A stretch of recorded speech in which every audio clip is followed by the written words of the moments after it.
संध्या सगळ्यांना. केंद्र सरकारने जीएसटीत ऐतिहासिक सुधारणा केल्या आणि या नेक्स्ट जनरेशन जीएसटी या 3 दिवसापूर्वीच आपण पाहिलं तर लागू झालेत. तर या सुधारणा आणण्यामागचं नेमकं कारण काय होतं सर? नेमकं कारण म्हणजे असं होतं की जीएसटी जेव्हा आणला त्यावेळी जवळपास 15 ते 16 वेगवेगळे कायदे होते, ते बाद झाले आणि त्याच्या बदली एकच जीएसटी आला. त्याच्यानंतर ईज ऑफ डुईंग बिझनेस ही कन्सेप्ट होती त्याच्यामध्ये. जीएसटी हा आधीपासून UPA सरकार पण आणण्याचा प्रयत्न करत होतं, परंतु केंद्र आणि राज्य यांच्यात वाटणी कशी व्हावी याबाबत मतभेद असल्यामुळे तो आला नव्हता. मोदी सरकार आल्यानंतर पहिला 3-2.5 वर्षातच तो आणला त्यांनी आणि जे काही त्याच्यामधले मतभेदाचे मुद्दे होते ते त्यांनी सगळे ओव्हरकम केले आणि 1 जुलै 2017ला जीएसटी आला, ज्याला आपण GST 1 आता म्हणतात, कारण आता GST 2 आलेला आहे. याच्यामध्ये असं झालं की सुरुवातीला GST स्थिरावायला वेळ लागली, पण हळूहळू तो कलेक्शन वाढू लागलं. अपेक्षेप्रमाणे ते आधी 80,000चा, मग 1 लाखाचा, मग 1.5 लाखाचा टप्पा पार करत करत आता जवळपास 1,80,000 दर महिन्याला साधारण तो GST कलेक्शनचा आकडा दिसतो आपल्याला.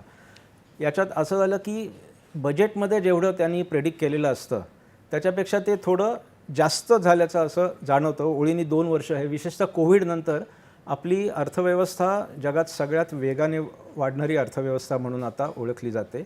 GSTचं कलेक्शन आणि GDP ग्रोथ हे 2 त्याचे बेंचमार्क्स आहेत. GSTचं कलेक्शन वाढल्यामुळे लोकांकडनं मागणी होत होती की आता आम्ही तुम्हाला एवढा खर्च करून GST तुम्हाला मिळतो आहे केंद्र सरकारला, आम्हाला बदल्यात काय देणार. जसं इन्कम टॅक्सबद्दल पण लोकांचं डिस्कशन होत असतं की आम्हाला काय मिळणार आहे, तर आम्ही एवढे टॅक्स भरतो, आमचा पैसा जातो कुठे, आम्हाला काहीतरी द्या तुम्ही.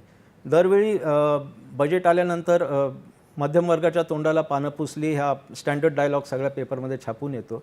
तेव्हा काही ना काहीतरी जनतेला परत द्यायचं हे मोदी सरकारने ठरवलं होतं. त्यांनी सुरुवात केली इन्कम टॅक्सपासून. 1 फेब्रुवारी 2025ला जे बजेट आलं त्या बजेटमध्ये त्यांनी 12 लाखापर्यंतचा इन्कम टॅक्सवरती कर लागणार नाही अशी घोषणा केली, जे चालू आर्थिक वर्षापासून ही तरतूद लागू होईल. त्याच्या पुढे दुसरं त्यांना द्यायचं होतं ते GSTच्या रूपाने द्यायचं होतं. त्यांनी 15 ऑगस्टला त्यांनी घोषणा केली आणि 22 सप्टेंबरला घटस्थापनेच्या मुहूर्तावरती GST 2 आणला. याच्यात हे टायमिंग मला मुद्दामून असं वाटतं की मॉन्सून चांगला झालेला आहे आणि तो चांगला होणार याचा अंदाज साधारण ऑगस्टच्या मध्यावर आला होता. तेव्हा मॉन्सून जर चांगला झाला तर खरेदीला उत्साह असतो, लोकांच्या हातात पैसे खुळखुळणारे असतात, सगळा उत्सवी माहोल असतो, लग्नाचा सीझन असतो.